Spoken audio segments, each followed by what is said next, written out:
dear friends, how are you? I hope you all are fine. Welcome to my channel Law Scholar and Legal Issues. I am Advocate Vanita. I am presenting here today with another important topic that is related to constitutional law. In the last previous class of constitutional law, we have already discussed about Article 13.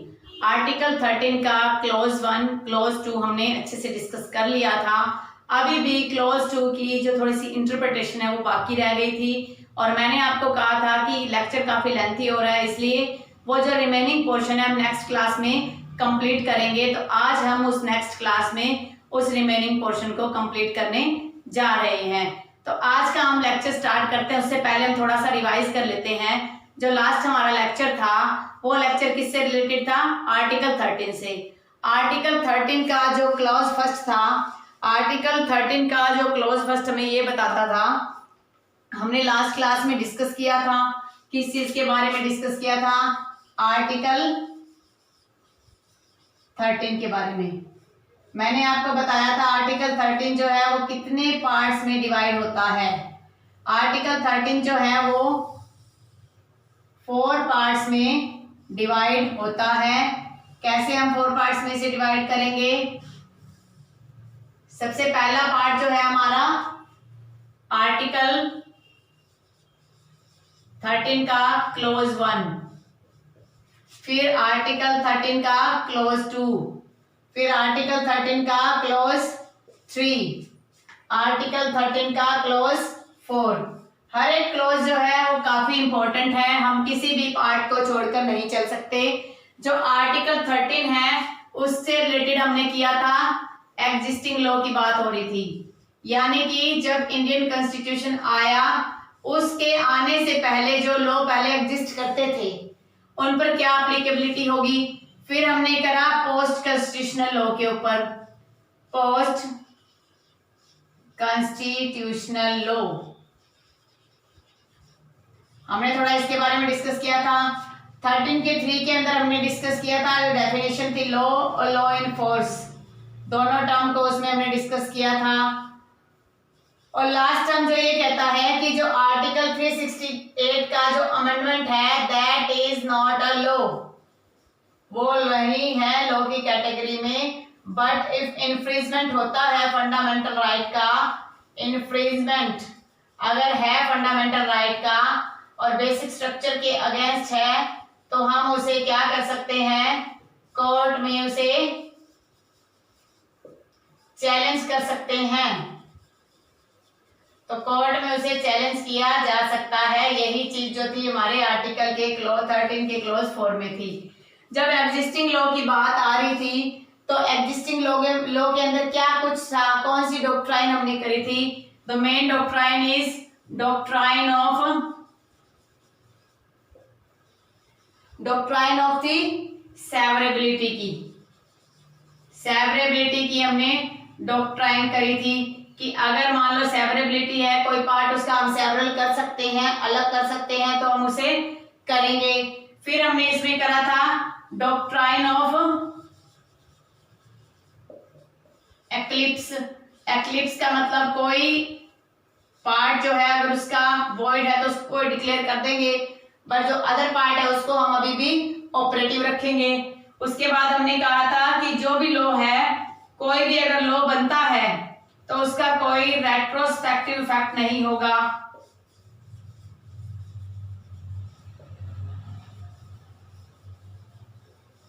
किसी प्रकार का retrospective effect नहीं होगा कि मान लीजिए कोई law है, ये रेट्रोस्पेक्टिव की जो बात थी वो हमने मोस्टली जो है पोस्ट कॉन्स्टिट्यूशनल लॉ के अंदर ये डील होता है और इसी के तरीके से इसको हम समझते हैं।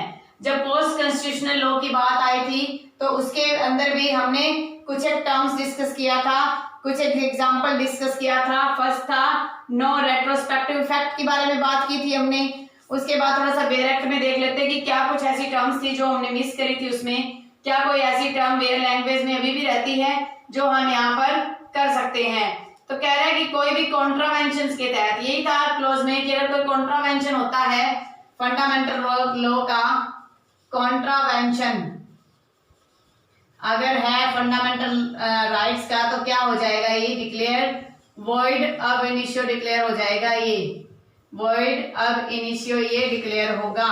तो इस तरीके से आप कह सकते हो कि जो पोस्ट कॉन्स्टिट्यूशनल लॉ है उसके अंदर ये कुछ हमने कंसेप्ट किए थे। फिर हमने आज का जो हमारा कंसेप्ट है वो हम डिस्कस कर रहे हैं लॉ और लॉ एनफोर्स के बारे में, कि लॉ और लॉ एनफोर्स में मैंने आपको समझाया था लॉ किस प्रकार के हैं, स्टैट्यूटरी भी हो सकता है, यानी कि permanent, temporary, custom, by law, rules, regulations, हर एक वो चीज जो हमने लास्ट क्लास में डिस्कस किया था वो सारा का सारा इसमें फॉलो हो जाएगा।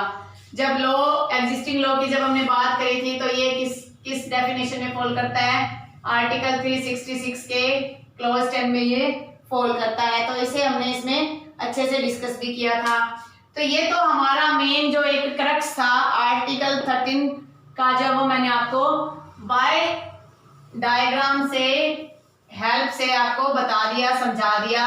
अब कुछ और टर्म्स हैं जो हमारे कॉन्स्टिट्यूशन के इस आर्टिकल 13 को फुलफिल करने के लिए काफी इंपॉर्टेंट हो जाता है। दैट टर्म इज लॉ, कि हम किस प्रकार की चीज को लॉ कहेंगे और किस प्रकार की चीज को हम लॉ की कैटेगरी में नहीं लेके आएंगे।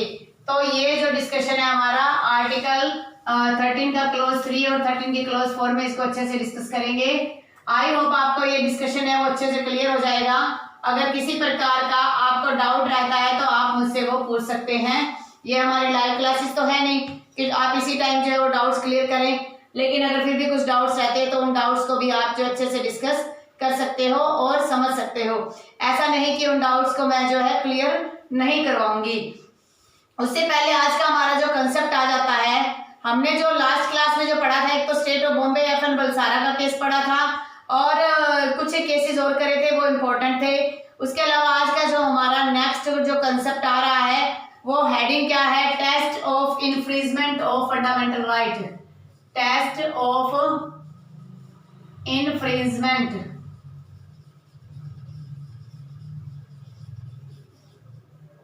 इन्फ्रिंजमेंट ऑफ फंडामेंटल राइट, की फंडामेंटल राइट का अगर इन्फ्रिंजमेंट हो जाता है, इन्फ्रिंजमेंट का मतलब वॉयलेशन है या उसको राइट को कैसे लागू करना है उसके रिगार्डिंग कुछ प्रॉब्लम क्रिएट होती है, तो उस प्रॉब्लम को हम किस डॉक्ट्राइन के द्वारा डिस्कस करते हैं वो सारा का सारा कंसेप्ट अब हम करेंगे। इसके लिए एक इंपॉर्टेंट डॉक्ट्राइन है, doctrine of pith and substance.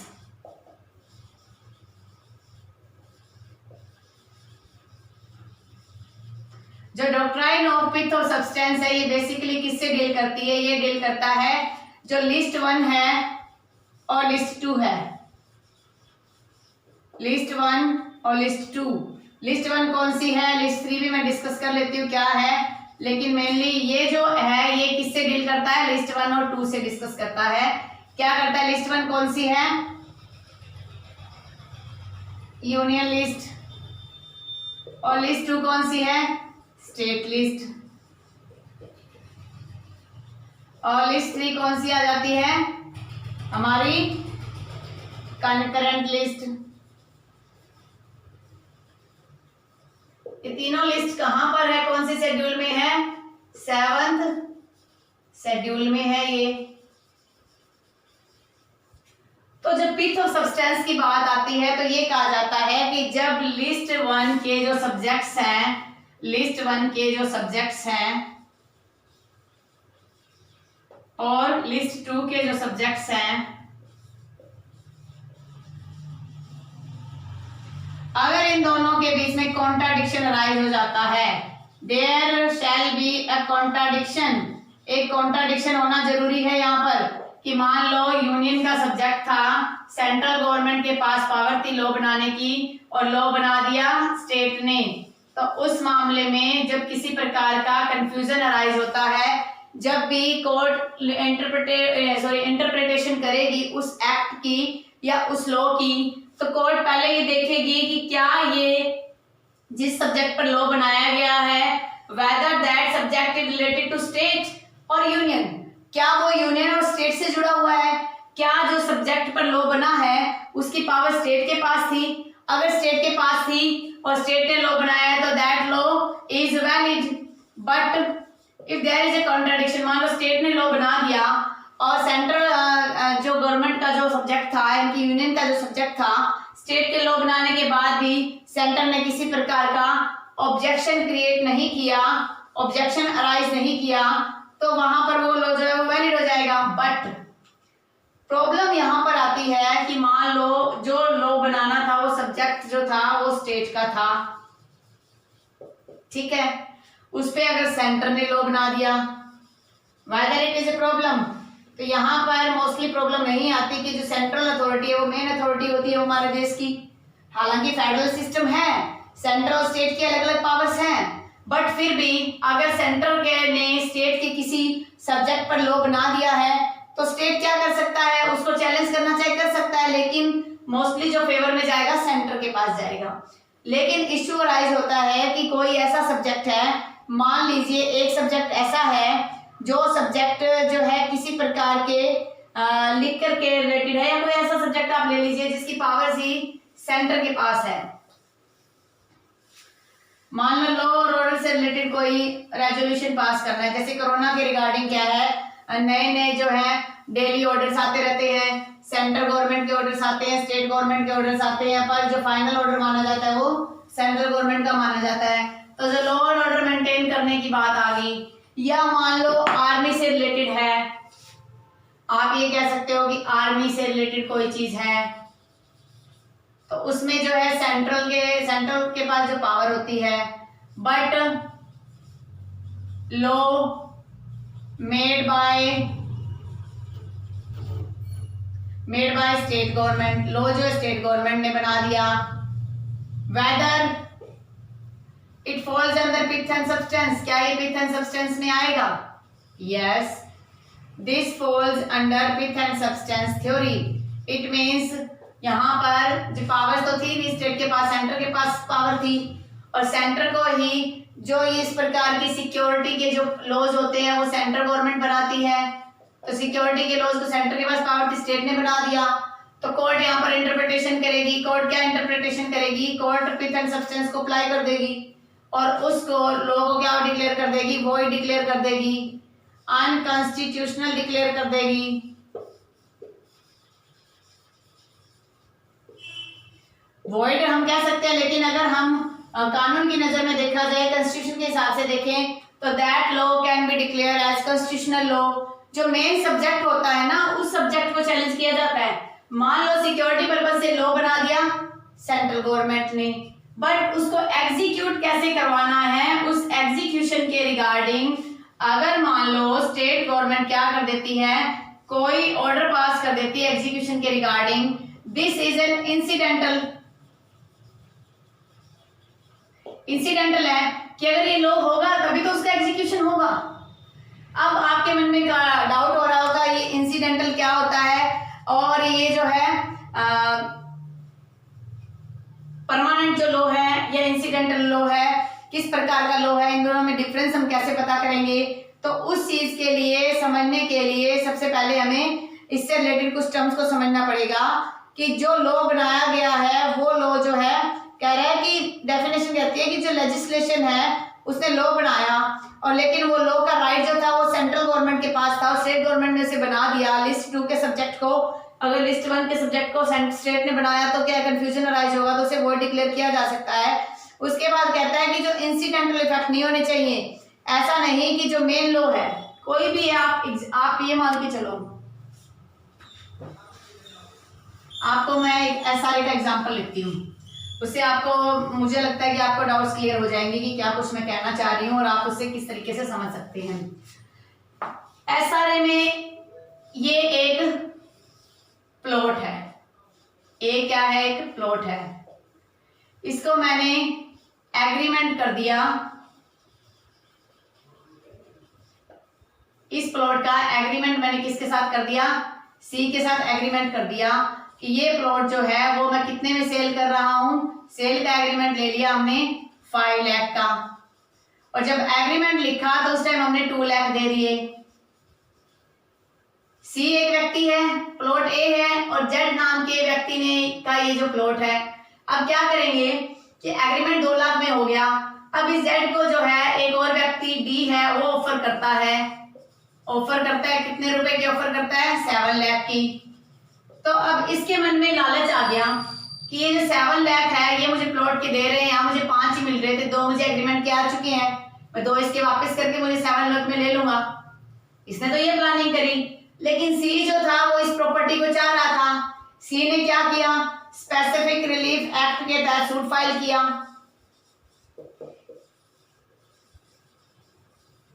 जब सूट फाइल किया उसने कहा मुझे तो ये प्लॉट ही चाहिए। ये प्लॉट क्या है? स्पेसिफिक हो गया, मेन रिलीफ हो गया ये। और फिर ये कहता है कि इस रिलीफ के साथ साथ मुझे और क्या रिलीफ चाहिए कि मेरा जो कुछ डिले हुआ है, जो मेरा कुछ लॉस हुआ है, जो कोर्ट के चार्जेस लगे हैं, मुझे उसका कंपनसेशन भी चाहिए। कंपनसेशन की डिमांड कर दी। तो ये जो सूट फाइल किया था प्रॉपर्टी के लिए वो क्या है? वो मेन रिलीफ है। और ये कंपनसेशन क्या है? This is said to be incidental.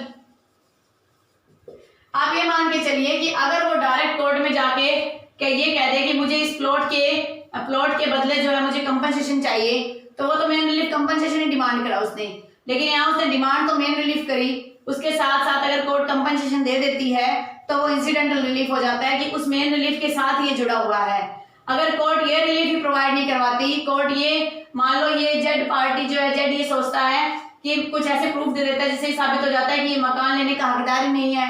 Court ने सी को वो जो क्लेम ही नहीं दिया, अगर सी को क्लेम ही नहीं मिला स्पेसिफिक रिलीफ के तहत तो उसे कंपनसेशन भी नहीं मिलेगा। इसका मतलब एक रिलीफ के साथ जब दूसरा रिलीफ जुड़ा हो, एक एक्ट के साथ कोई दूसरा एक्ट होता है, दैट इज कॉल्ड इंसिडेंटल। आई बात समझ में? तो इंसिडेंटल को आप किस तरीके से लेके चलोगे? इसी तरीके से कह रहा है कि जो पिथ और सब्सटेंस की जो डॉक्ट्राइन है वो तब अप्लीकेबल होगी जब लिस्ट 1 के मेन सब्जेक्ट का इश्यू आएगा। जैसे सिक्योरिटी है, लिस्ट 1 का सब्जेक्ट है, उसके बाद उसकी एग्जीक्यूशन करवानी है, और एग्जीक्यूशन का जो ऑर्डर है दैट क्या है? स्टेट के पास पावर, उसको कैसे अपने स्टेट में एग्जीक्यूट करवाएगी। ठीक है, तो इसके रिगार्डिंग अगर उसने कोई लॉ बना दिया कि किस तरीके से एग्जीक्यूशन करवाना है, तो मेन तो लॉ क्या हुआ? सिक्योरिटी का ये हुआ, और जो एग्जीक्यूशन है वो क्या होगा? इंसिडेंटल होगा। कि अगर ये होगा तभी ये होगा, अगर ये है ही नहीं तो आप इसको नहीं ले सकते। पिथ और सब्सटेंस की जो लगेगी वो यहीं पर लगेगी कि जो मेन जो एक्ट बना है, मेन जो प्रॉब्लम अराइज हो रही है, यानी मेन जो लागू किया गया है सिस्टम, वो जो है वो सब्जेक्ट से परे नहीं होना चाहिए। कि जो लिस्ट 2 का जो सब्जेक्ट है उसके पास सेंटर की भी पावर है, पर किस केस में? जब कोई इमरजेंसी वगैरह हो तब। अदरवाइज लिस्ट 1 जो किसकी पावर है? सेंटर की। और जो कंकरेंट लिस्ट है हमारी उसपे सेंटर और state both have equal power. तो आपको समझ आ गया होगा पिथ और सब्सटेंस क्या है, कि जब 2 लिस्ट की बात आ रही है और उनमें से एक दूसरे के सब्जेक्ट पर वो लॉ बना देते हैं और वो लॉ जो है किसी प्रकार का वायोलेशन करता है, तो उस चीज के लिए आप टेस्ट करोगे कि क्या उसका इन्फ्रिंजमेंट हुआ है फंडामेंटल राइट का। इन्फ्रिंजमेंट का मतलब है कि क्या किसी लॉ को जो है ऐसा लॉ बना दिया गया जिसमें किसी फंडामेंटल राइट का वायोलेशन हो रहा है। जैसे अब रिसेंटली जैन के महीने में सिटीजनशिप अमेंडमेंट एक्ट था,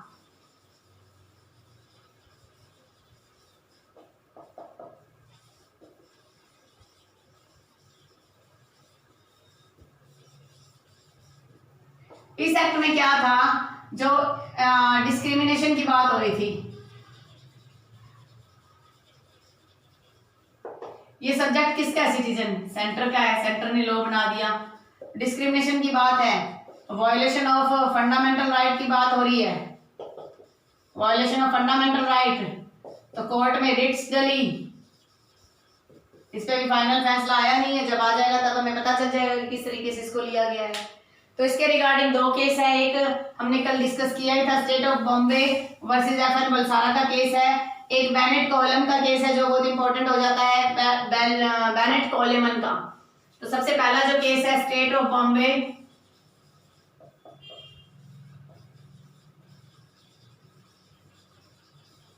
वर्सेस एफएन बालसरा बोलो या बलसारा बोलो, जैसे भी आपकी इच्छा है। ये 1951 का केस था, हमने कल डिस्कस किया था। उसके बाद एक और केस है इसमें, बेनेट कॉलेमन लिमिटेड कंपनी वर्सेस, ये है यूनियन ऑफ इंडिया का केस है। कौन से ईयर का है ये? 1972 का है, सुप्रीम कोर्ट का। तो ये दोनों इंपॉर्टेंट केस है इसके रिगार्डिंग, पिथ एंड सब्सटेंस के रिगार्डिंग। इसके जो फैक्ट्स है मैं आपको बताती हूँ क्या कुछ है।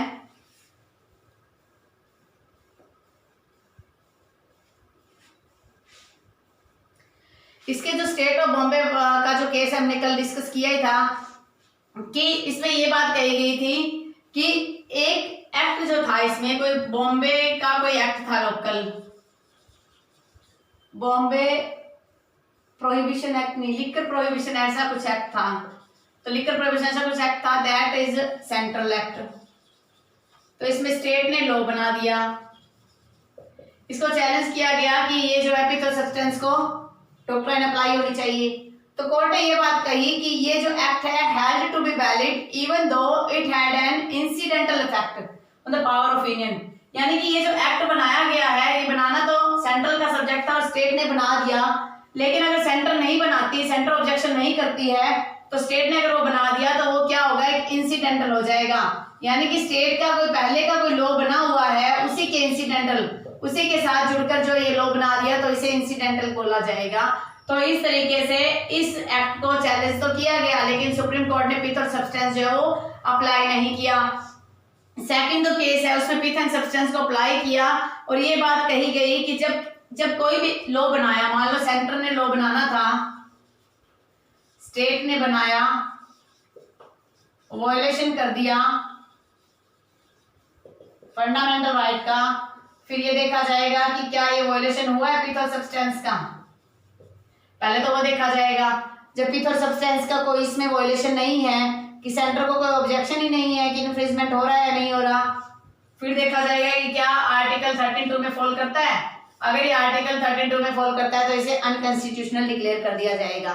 तो सबसे पहली कंडीशन तो पिथ एंड सब्सटेंस देखेगी लगा के, कि सबसे पहले जब कोर्ट के पास कोई एक्ट जाता है, सबसे पहले कोर्ट ये देखती है कि क्या ये जो लॉ है, इस लॉ में पिथ और सब्सटेंस अप्लाई होगा। पिथ और सब्सटेंस का मतलब है कि क्या ये लॉ किसी दूसरे की लिस्ट से बनाया गया है। अगर वो चीज वहां पर अप्लाई नहीं होती, फिर कोर्ट देखती है, क्योंकि ये पोस्ट कॉन्स्टिट्यूशन का लॉ है, जो भी इसमें बात आ रही है, जब ये 1972 का केस है तो हम मान के चलेंगे कि पोस्ट कॉन्स्टिट्यूशन की बात आ रही है। तो इसमें ये बात कही गई कि अगर वो उसमें नहीं फॉल कर रहा, तब ये देखा जाएगा कि क्या आर्टिकल 13 क्लॉज 2 में फॉल कर रहा है। अगर वो आर्टिकल 13 क्लॉज 2 में फॉल कर रहा है, that can be said as unconstitutional, that can be said that law is void ab initio। मैंने आपको बताया था कि जो 13 का क्लॉज जब 2 पढ़ते हैं तो उसमें void ab initio की बात होती है, और void ab initio जब कोई हो जाता है तो उसका from its inception, इंसेप्शन का मतलब फ्रॉम इट्स बिगनिंग, जैसे ही वो एक्ट लागू किया गया उसी टाइम से वो जो एक्ट है वो डिक्लेयर कर दिया जाएगा। दैट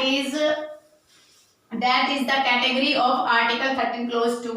अब हम आगे डिस्कस करते हैं डॉक्ट्राइन ऑफ कलरेबल लेजिस्लेशन।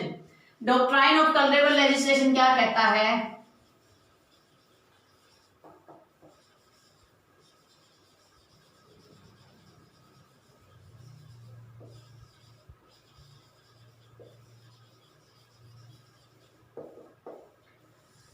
जो डॉक्ट्राइन ऑफ कलरेबल लेजिस्लेशन है वो ये बात कहता है कि जब मान लो कि कोई ऐसा एक्ट किया गया है जिस एक्ट में एक मान लो कोई पार्लियामेंट है सेंट्रल लेवल पे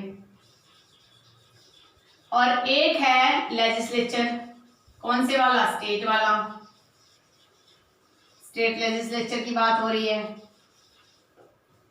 अब सेंट्रल गवर्नमेंट जो है किसी पर्टिकुलर टॉपिक पे लॉ नहीं बना रही, ठीक है, वो लॉ नहीं बना रही है। कहने का मतलब है कि वो जो है कुछ ऐसी सिचुएशन क्रिएट होगी कि तो वो उसे जो है लॉ बना नहीं रही।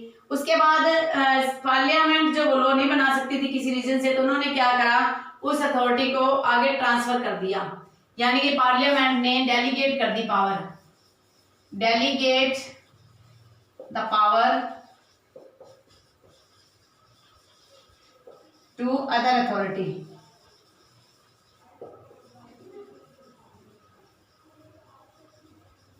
ठीक है, ये कोई ऐसा एक्ट ला रही थी जिसमें फंडामेंटल राइट का वायोलेशन भी हो रहा था।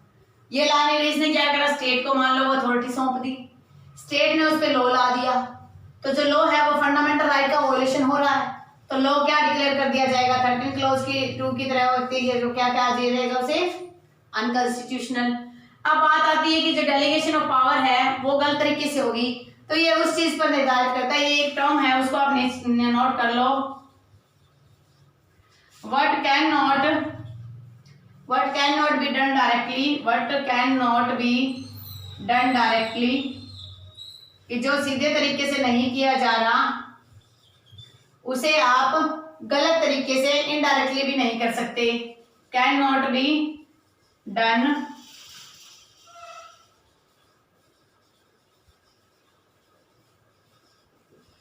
ये टर्म आप नोट कर लो कि कोई लॉ जो है वो सीधे तरीके से, अगर सीधे तरीके से डायरेक्ट नहीं कर सकते आप, तो इनडायरेक्ट भी नहीं किया जा सकता।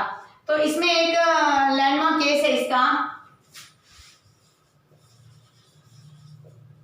स्टेट ऑफ बिहार वर्सेस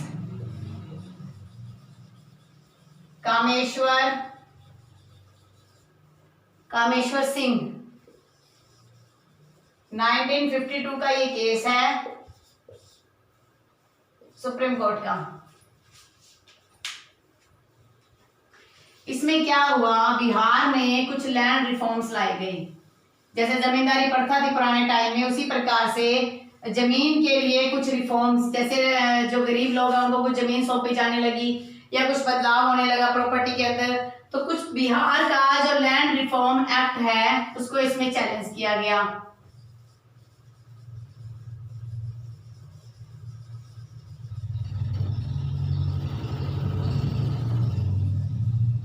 उसको चैलेंज किया गया।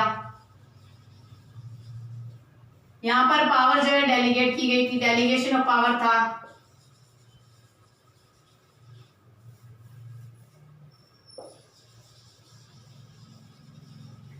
डेलीगेशन ऑफ पावर था, और उसको जो है वो पावर जो थी क्या थी, कलरेबल थी।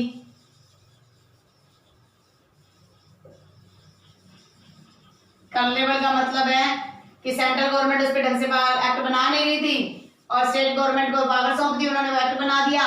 दैट एक्ट वायलेट्स क्या करता था, वो फंडामेंटल राइट को वायलेट्स कर रहा था। तो इस एक्ट को ही क्या डिक्लेयर कर दिया, डिक्लेयर्ड अनकॉन्स्टिट्यूशनल।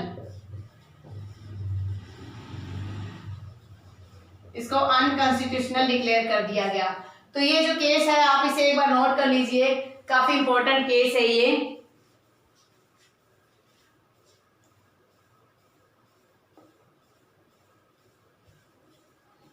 थोड़ी सी लाइट कम पड़ रही है, मैं दूसरी लाइट और ऑन कर देती हूँ, उससे कुछ फर्क पड़ रहा है तो। अगर उससे कुछ फर्क नहीं पड़ रहा तो हम एक लाइट और ऑन कर देते हैं, क्या उससे कुछ इफेक्ट पड़ रहा है लाइट का। अब कुछ लाइट है जो रोशनी है वो काफ़ी तेज़ हो रही है, तो एक बार मैं थोड़ा सा इसको जूम करके देखती हूँ, नहीं इसी सेंस में इसको पढ़ाया जाए तो काफ़ी अच्छा है। थोड़ा सा मार्कर जो है काफ़ी फीका चल रहा है, एक बार मैं थोड़ा मार्कर भी चेंज कर लेती हूँ, आप एक बार इसे नोट कीजिए। मेरे अकॉर्डिंग कुछ मार्कर का इशू आ रहा है, तो थोड़ा सा मार्कर जो है चेंज कर लेते हैं, क्या पता उससे कुछ इफेक्ट हो जाए। अगर उससे कुछ इफेक्ट हो जाता है तो फिर हम उसी तरीके से करेंगे। तो मैंने पहले जो है कम लाइट जला रखी थी, क्योंकि मुझे ये लगा कि लाइट जो है इसकी रोशनी ज़्यादा पड़ रही है, तो वो रोशनी जब है उस पर पड़ेगी तो उससे फिर हमें क्या है कुछ दिक्कत महसूस होगी। कोई दिक्कत नहीं, सही चल रहा है।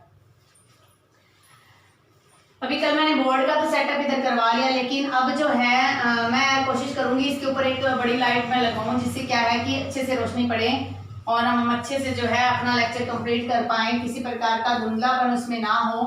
क्योंकि धुंधलापन होने से क्या है कि आपको भी उसमें थोड़ी सी दिक्कत महसूस होगी।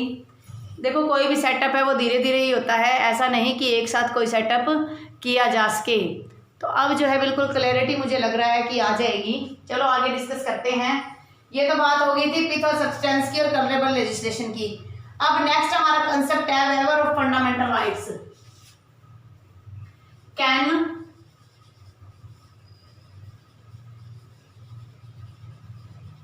फंडामेंटल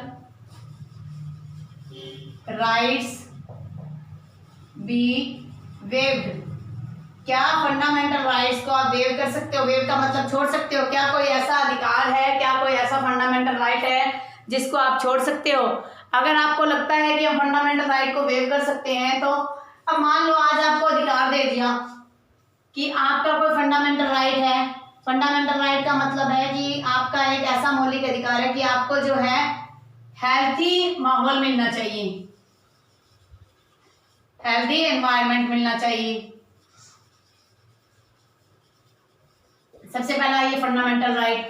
सेकंड है कि राइट ऑफ लिवलीहुड है आपका, राइट टू लिवलीहुड, यानी कि आपको आजीविका मिलनी चाहिए, डेली आपको भरपेट खाना खाना चाहिए। राइट टू शेल्टर, ये कुछ एक फंडामेंटल राइट्स मैं बता रही हूँ आपको। राइट टू शेल्टर है,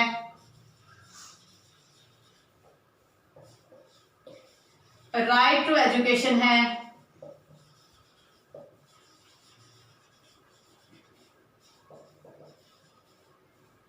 और राइट टू लाइफ है, जीने का अधिकार है। ये कुछ एक एग्जांपल ले रही हूं मैं। अब मान लो जो फर्स्ट एग्जांपल है, उस एग्जांपल में मैंने आपको ये बात कही कि हेल्दी एनवायरनमेंट होना चाहिए। हेल्दी एनवायरनमेंट का मतलब है कि आपको एक ऐसा एनवायरनमेंट मिला है जिस एनवायरनमेंट से आपको जो है सब कुछ अच्छी सुविधाएं मिलनी चाहिए, लेकिन आप उस एनवायरनमेंट को नहीं लेना चाहते। आप ये सोचते हो कि अगर उस एनवायरनमेंट में मैं जीना ही नहीं चाहता, आप ये सोचते हो कि मैं समाज में रहना ही नहीं चाहता, मैं अपनी लाइफ से तंग हो गया हूँ, मैं मरना चाहता हूँ। जैसे हेल्दी एनवायरनमेंट की बात है, कोरोना का इश्यू चल रहा है, कोरोना चल रहा है, सभी को पता है। लेकिन मान लिया जाए कि कोरोना तो चल रहा है, इस टाइम आप ये कह दो आपकी जो रिपोर्ट आ गई है वो पॉजिटिव आ गई है, लेकिन आप ये कहते हो कि मेरा राइट है जीने का, स्वस्थ माहौल में जीने का, अपना इलाज करवाने का, मैं इलाज। अगर आप कहते हो कि मैं अपना इलाज करवाना नहीं चाहता और ये आपका एक फंडामेंटल राइट है, तो आप उसको वेव नहीं कर सकते, आप उसको छोड़ नहीं सकते।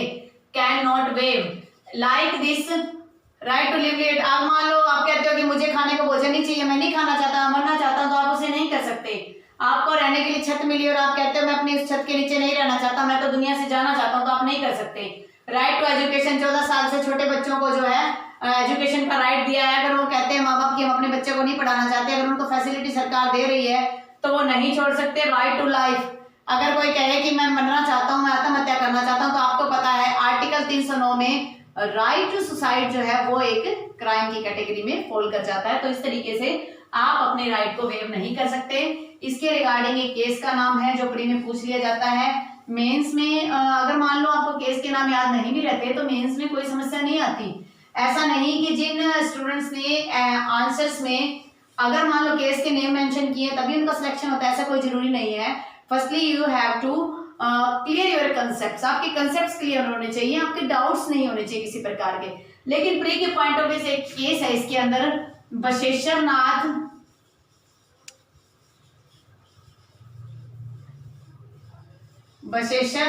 वर्सेस, ये है कमिश्नर ऑफ इनकम टैक्स।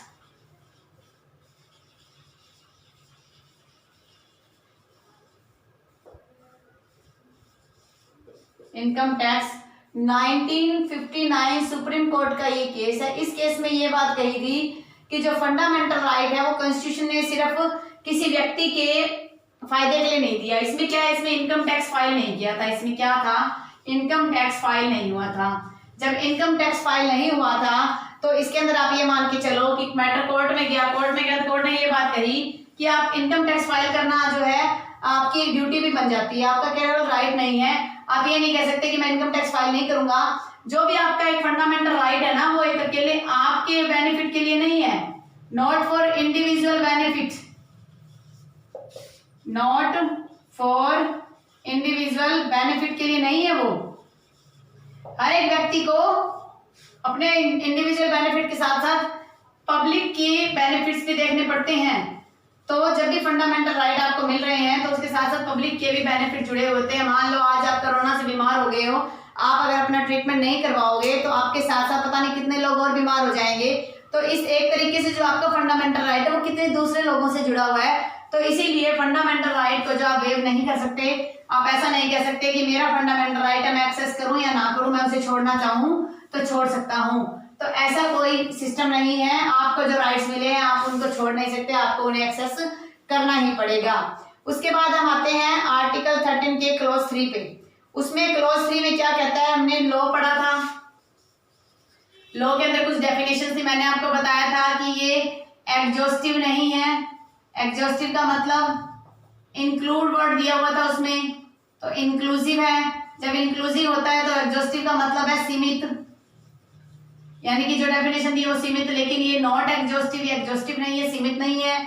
और लॉ इन फोर्स का मतलब क्या बताया था मैंने, लॉ इन फोर्स में ये बताया था कि जो लॉ है हमारे कॉन्स्टिट्यूशन के कमेंसमेंट से पहले जो कोई भी लॉ चल रहा था वो लॉ इन फोर्स में काउंट होगा। इसके अंदर कुछ अब डिस्कशन आते हैं कि कौन से लॉ किस कैटेगरी में फॉल करेंगे, तो उसके बारे में हम थोड़ा सा देख लेते हैं क्या है। जैसे मैंने आपको फर्स्ट कंसेप्ट बताया था स्टैट्यूटरी लॉ। क्या होता है स्टैट्यूटरी लॉ?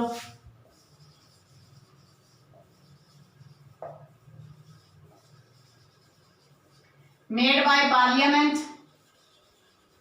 पार्लियामेंट के द्वारा जो बने हुए हैं, लेजिस्लेचर के द्वारा जो बने हुए हैं, डेलीगेटेड लेजिस्लेशन के द्वारा बने हुए। डेलीगेटेड का मतलब जब पावर अगली कोई भी किसी को ट्रांसफर कर देता है उसके थ्रू जो लॉ बनते हैं, डेलीगेटेड लेजिस्लेशन के द्वारा बने हुए हैं। और कौन से लॉ को आप स्टैट्यूटरी लॉ बोलोगे? डेलीगेटेड लेजिस्लेशन कर दिया, फिर वो आगे सब डेलीगेट भी हो गया, सब डेलीगेशन हो गया, उसके आगे फिर उसकी पावर ट्रांसफर कर दी, तो वो भी लॉ जो है वो स्टैट्यूटरी की कैटेगरी में फॉल कर जाएंगे। और इसीलिए तो ये कहा गया है कि जो लॉ की जो डेफिनेशन है वो एग्जॉस्टिव नहीं है, क्योंकि इसमें बहुत सारा कुछ ही इन्वॉल्व है, नॉट एग्जॉस्टिव। इसी कारण से इसे नॉट एग्जॉस्टिव बोला है।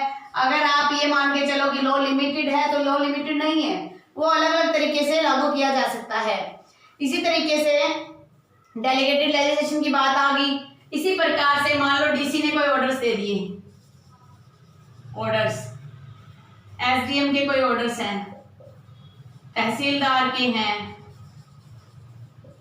These orders are executive function. Executive है ये, एडमिनिस्ट्रेशन है, समाज को, सोसाइटी को, देश को या राज्य को एडमिनिस्ट्रेशन करने के लिए, चलाने के लिए है। तो ये भी क्या हो जाएंगे, ये भी लॉ की डेफिनेशन में फॉल कर जाएंगे। जहां जिस लॉ के साथ पब्लिक के कुछ राइट जुड़े होंगे, कुछ उसकी ड्यूटी जुड़ी होगी, वो क्या है, लॉ की कैटेगरी में फॉल कर जाएगा। इसी तरीके से अगर आप कस्टम की बात करो, हमने पढ़ा था कस्टम। कस्टम क्या होते हैं? जो हमारे रिवाज हैं, परंपराएं जो चली हुई हैं, उन्हें कस्टम बोला जाता है।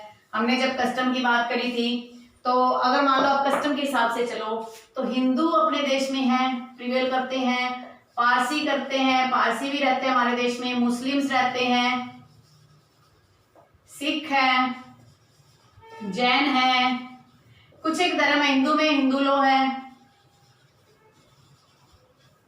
पारसी का कोई लॉ है, मुस्लिम का कोई लॉ है, सिख का कोई लॉ है और जैन का कोई लॉ है। ये क्या है? ये पर्सनल लॉज हैं।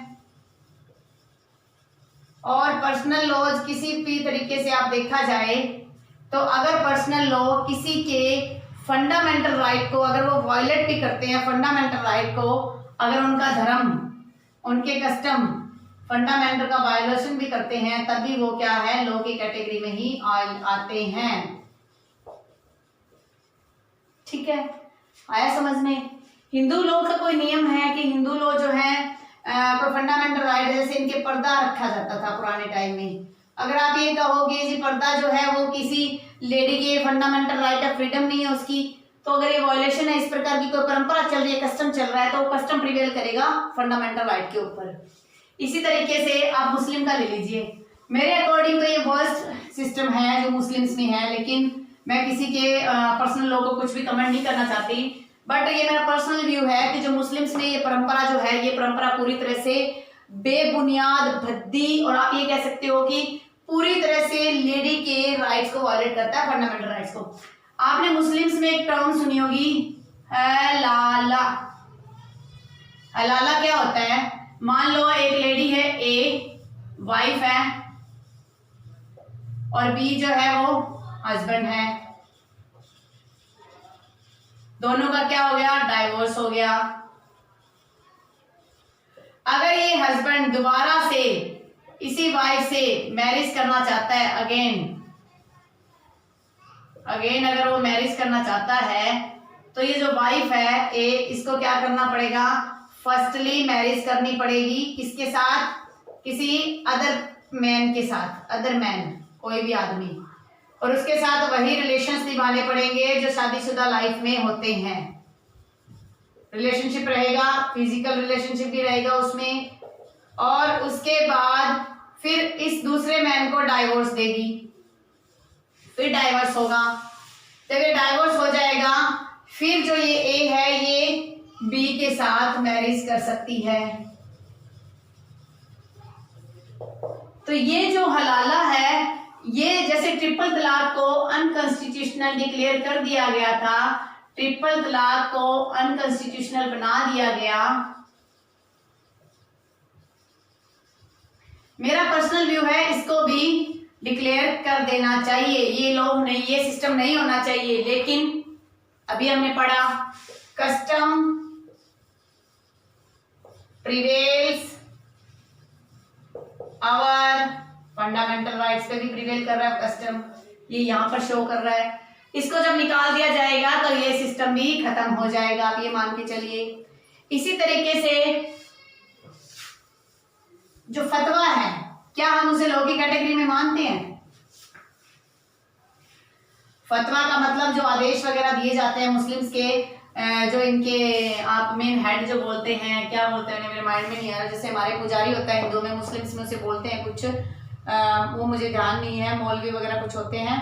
तो कहता है कि जो फतवा है इस्लाम में, एक प्रकार का फतवा क्या है इस्लाम में, उसका क्या रोल है? फतवा एक प्रकार का फैसला है, एडजुडिकेशन है। एडजुडिकेशन, जब दोनों पार्टियों को सुन लिया जाता है तो फतवा जारी करते हैं मुस्लिम्स। तो क्या इसकी बाइंडिंग नेचर है?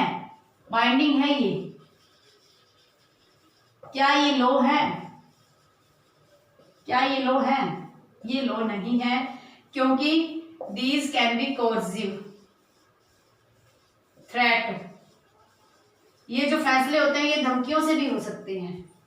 तो ये फतवा जो है इसे हम नॉट ए लॉ, इसे नो लॉ की कैटेगरी में नहीं लेके आएंगे। Not a law under article 13 में ये लॉ की कैटेगरी में फॉल नहीं करता, आर्टिकल 13 क्लोज की 3 में। इसी तरीके से जुडिशियल जजमेंट है, क्या वो लॉ की कैटेगरी में आते हैं?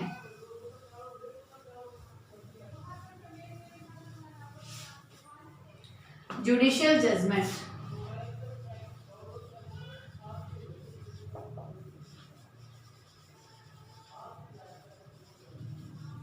ये लॉ की कैटेगरी में तब तक आते हैं टिल लॉ पास्ड, स्टैच्यूट नहीं बन जाता कोई, जब तक कोई कानून पास नहीं हो जाता ये लॉ की कैटेगरी में आता है। जैसे ट्रिपल तलाक का फैसला था, कौन सा केस था ट्रिपल तलाक का? सायरा बानो का केस था, सायरा बानो केस था। ये 2017 में जजमेंट आ गया, लॉ बना 2019 में। इसकी क्या थी? बाइंडिंग नेचर थी। अब आप कहोगे कि मैडम बाइंडिंग नेचर कैसे है? ये तो गाइडिंग नेचर है। बाइंडिंग नेचर, ये not only guiding nature,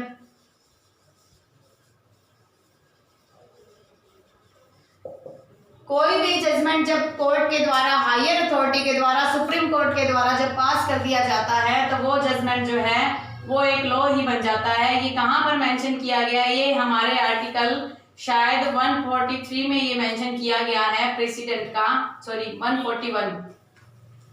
article 141 ये कहता है, आर्टिकल 141 कहता है कि, मैं लिख देती हूं यहां पर, law declared by Supreme Court to be binding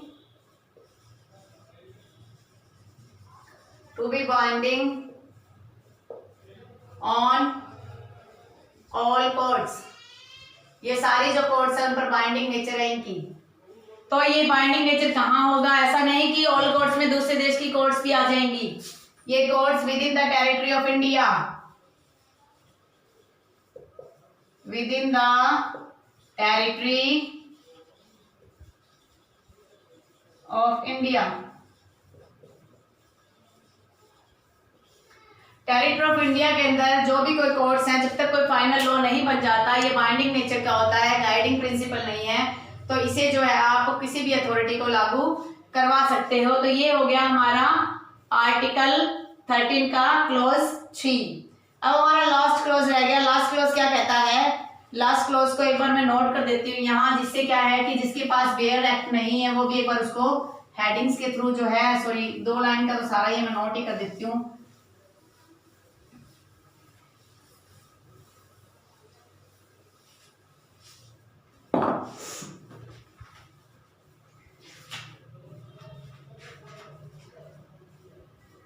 Nothing in this article shall apply. Nothing.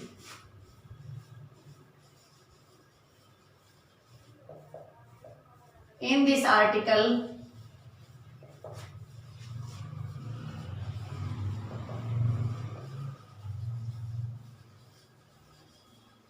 shall apply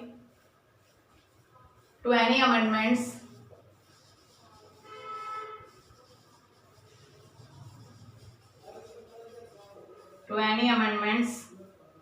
of this constitution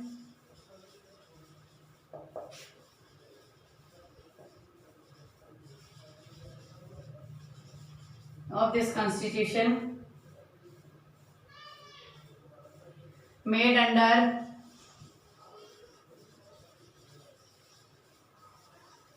article 368। कह रहा है कि कोई भी ऐसा अमेंडमेंट जो आर्टिकल 368 में किया गया है उस पर ये जो आर्टिकल है 13 अप्लाई नहीं होगा। ये बहुत ही आप ये कहोगे कॉन्ट्रोवर्शियल जो है मैटर है। कॉन्ट्रोवर्शियल इसलिए है कि इसके रिगार्डिंग 5 लैंडमार्क जजमेंट्स हैं और every judgment is important. Exam के अंदर उन्हीं जजमेंट की एक जो सीरीज है क्रमबद्ध तरीके से आता है। तो जो सबसे पहला जो जजमेंट है वो जजमेंट है शंकरी प्रसाद सिंह का case. Shankari Prasad Singh versus union of India का केस है। ये पहला लैंडमार्क केस है इसके रिगार्डिंग। ये कब का है? ये जजमेंट है 1951 का होना चाहिए मेरे according. This judgment is of 1951 का ये जजमेंट है। इसमें क्या किया गया था? चैलेंज किया गया था फर्स्ट अमेंडमेंट को। First amendment was challenge. पहला जो अमेंडमेंट है उसको इसमें चैलेंज किया गया। यानी कि हम लोग स्टार्टिंग से तैयार बैठे हैं, हमें चाहे नॉलेज हो या ना हो ज्यादा, लेकिन अगर कोई भी लॉ आता है तो उसको जो है चैलेंज कर दिया गया। तो इसमें ये बात कही गई कि जो वर्ड है इसमें ये चैलेंज किया गया था कि जो आर्टिकल जो अमेंडमेंट किया गया है वो फंडामेंटल राइट के ग्राउंड पे चैलेंज किया गया। किस पर? फंडामेंटल राइट के ग्राउंड पर चैलेंज किया गया। और ये बात की गई कि जो फर्स्ट अमेंडमेंट है ये जो फंडामेंटल राइट को वॉयलेशन कर रहा है और ये वैलिड लॉ नहीं है 13 क्लॉज 2 के हिसाब से। तो सुप्रीम कोर्ट ने मना कर दिया। इन्होंने ये बात कही कि 13 क्लॉज 2 के हिसाब से तो ये वैलिड नहीं है, क्योंकि 13 क्लॉज 2 में ये बात कही गई कोई भी लॉ अगर बनता है अगर वो फंडामेंटल राइट के अगेंस्ट है तो वो जो वॉइड डिक्लेयर हो जाएगा। बट इस केस में कोर्ट ने रिजेक्ट कर दी कंटेंशन और ये बात कही कि जो 368 के तहत अगर कोई अमेंडमेंट है, 368 का अमेंडमेंट है, अगर फंडामेंटल राइट को वायलेशन भी करता है तब भी वो वैलिड होगा। तो इसमें वैलिड करार दे दिया गया और ये एप्लीकेबिलिटी नहीं हुई। तो ये फर्स्ट केस था। इसके बाद इसके अंदर केस आया Golaknath versus state of Punjab का case. Golaknath versus state of Punjab का केस भी एक लैंडमार्क केस है। उसमें ये बात कर दी गई कि जो आर्टिकल 13 है उसमें जो कॉन्स्टिट्यूशन का अमेंडमेंट भी शामिल होगा अगर उसमें फंडामेंटल राइट को वायलेशन किया गया है। तो गोलकनाथ का जो केस है वो 1965 का केस है। सेकंड केस कौन सा है? गोलकनाथ, स्टेट ऑफ पंजाब, 1965 का ये केस है और इसका जजमेंट था 6/5 का ये जजमेंट था। ये बात कही गई, इसका बिल्कुल ऑपोजिट हो गया, ओवररूल्ड कर दिया, इसको ओवररूल्ड कर दिया कि अगर कोई भी ऐसा अमेंडमेंट किया जाता है जो फंडामेंटल राइट्स को वायलेशन कर रहा है तो वो आर्टिकल 13 के क्लोज 2 में फॉल करेगा और उसे वॉइड डिक्लेयर कर दिया जाएगा। इसके बाद ये केस आ गया।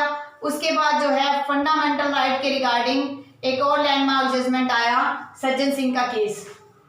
उसके बाद थर्ड जो केस था वो हमारा था सज्जन सिंह का केस। सज्जन सिंह का केस जो था स्टेट ऑफ राजस्थान के खिलाफ था। सज्जन सिंह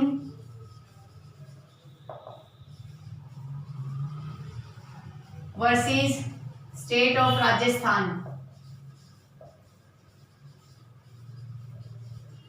स्टेट ऑफ राजस्थान का ये केस है, 1967 का केस है। इसमें जो है इसी को फॉलो कर दिया गया। फॉलो का मतलब इसी को लागू कर दिया गया कि अगर फंडामेंटल राइट का वायलेशन आर्टिकल 368 के तहत अमेंडमेंट में किया जाता है तो वो आर्टिकल 13 क्लोज 2 में फॉल कर जाएगा और वॉइड डिक्लेयर हो जाएगा अगर वो फंडामेंटल राइट को उसमें से लेता है। तो उसके बाद बात आती है शंकरी प्रसाद का केस हमने डिस्कस कर लिया, सज्जन सिंह का केस हमने डिस्कस कर लिया।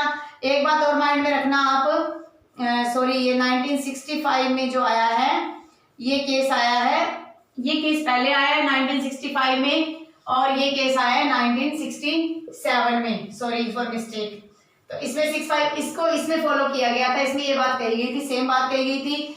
और ये जो कंसेप्ट निकल के आया है इसके रिगार्डिंग एक कंसेप्ट और है, वो कंसेप्ट है, सॉरी एक मिनट में थोड़ा सा सेट कर लूं।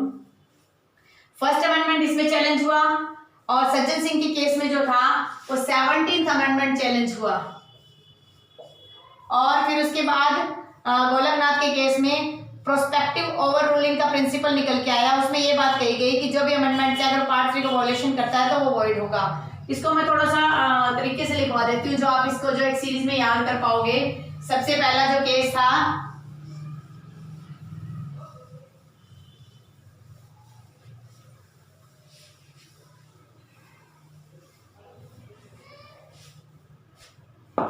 सबसे पहला हमारा केस है शंकरी प्रसाद का।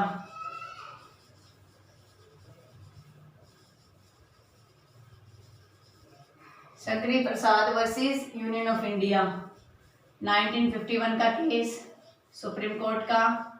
और इसमें चैलेंज किया गया, किस चीज को चैलेंज किया गया? फर्स्ट अमेंडमेंट को चैलेंज किया गया। चैलेंज क्या जजमेंट निकल के आया? 368 not a law under 13 close 2 में फॉल नहीं करेगा। ये फर्स्ट केस था। सेकंड केस आया सज्जन सिंह का केस।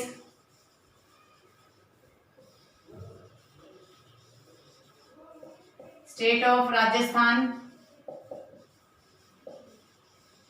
1965 का केस, सुप्रीम कोर्ट का। इसमें ये बात कही गई कि अगर फंडामेंटल राइट्स का वायलेशन होता है तो आर्टिकल 13 के क्लोज 2 में ये शामिल हो जाएगा। आर्टिकल 13 क्लोज 2 को अप्लीकेबल किया गया, लागू किया गया इसमें। फिर गोलकनाथ का केस आया।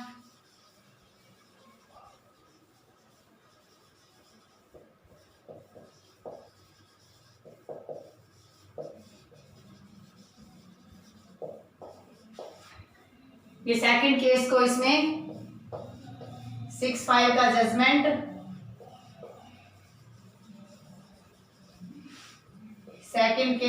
इसमें अडॉप्ट किया और एक प्रिंसिपल निकल के आया, प्रोस्पेक्टिव ओवर रूलिंग।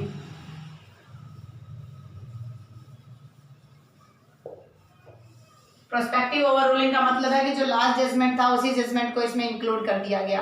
तो सुप्रीम कोर्ट ने मेजॉरिटी जजमेंट दिया और ये बात कही इसके अंदर, इससे पहले वाले में भी मेजॉरिटी जजमेंट था और इसमें जो 6-5 का जजमेंट दिया गया और इसमें 13-2 को जो इसमें इंक्लूड कर दिया गया और ये बात कही गई कि अगर फंडामेंटल राइट को कोई ले लेता है तो वो जो है 13-2 में फॉल कर जाएगा। कहने का मतलब है कि जो मेन क्वेश्चन एग्जाम में आता है, प्रोस्पेक्टिव ओवर रूलिंग किस कंसेप्ट में आया, गोलकनाथ के केस में आया। तो ये प्रोस्पेक्टिव ओवर रूलिंग का जो कंसेप्ट है वो इसमें आया। 1967 में ये कुछ हो गया। उसके बाद क्या किया गया कि आर्टिकल 13K का क्लॉज ऐड कर दिया गया और आर्टिकल 368 का 3 जो है ऐड कर दिया गया, यानी कि 24th अमेंडमेंट आया। अब उसको चैलेंज किया गया केशवानंद भारती के केस में।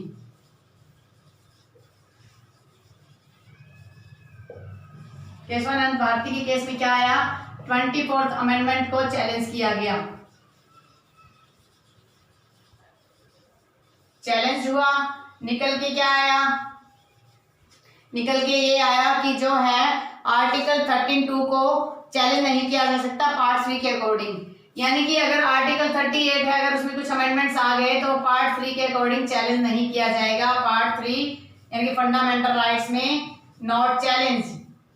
नॉट चैलेंज किया जाएगा। उसके बाद क्या करा, उसके बाद फिर एक 42nd अमेंडमेंट आया और उसके बाद क्लोज ऐड कर दिए गए। 42nd अमेंडमेंट 42 यानी कि अमेंडमेंट आया था, अमेंडमेंट 1976 में आया था, जिसे मिनी कॉन्स्टिट्यूशन बोला गया। 368(4) को चैलेंज किया, ऐड किया गया। 368 का 5 ऐड किया गया कि जो भी लॉ इसमें बनता है उस लॉ को आप पार्ट 3 के अकॉर्डिंग चैलेंज नहीं कर सकते। लेकिन हुआ क्या, उसके बाद हुआ क्या ये इंदिरा गांधी के द्वारा बनाया गया मिनी कॉन्स्टिट्यूशन सक्सेसफुल हुआ? नहीं हुआ। क्यों? फिर आ गया मिनर्वा मिल्स का केस।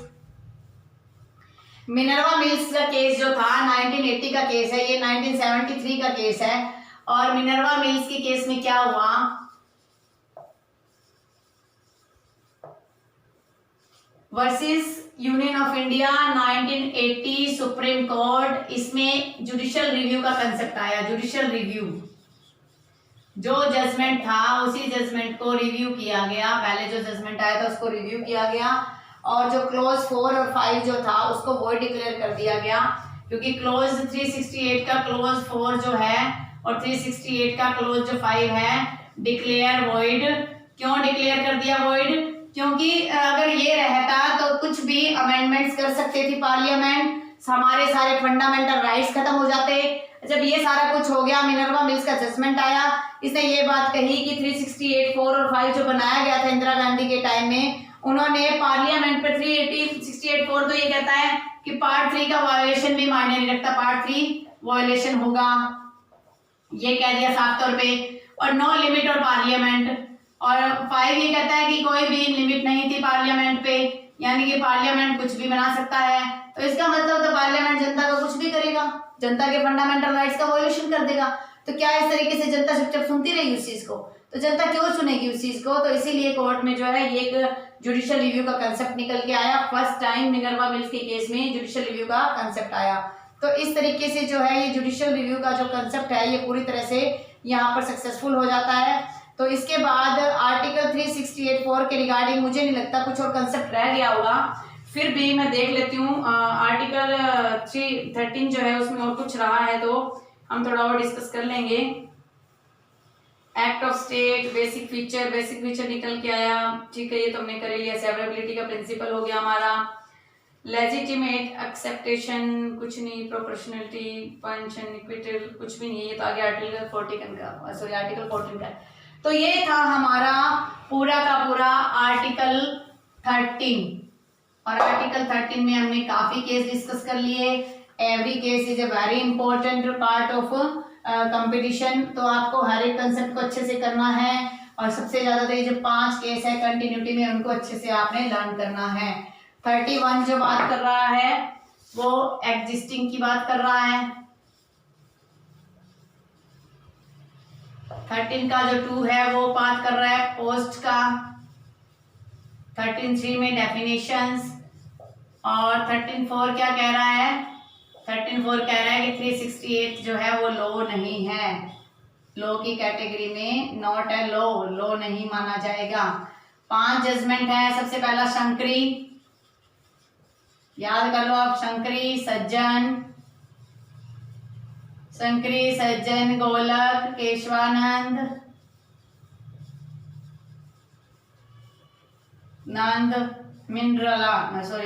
मिनरवा।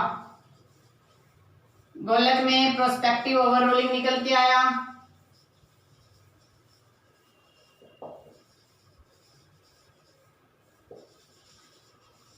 मिनरवा में जुडिशियल रिव्यू निकल के आया।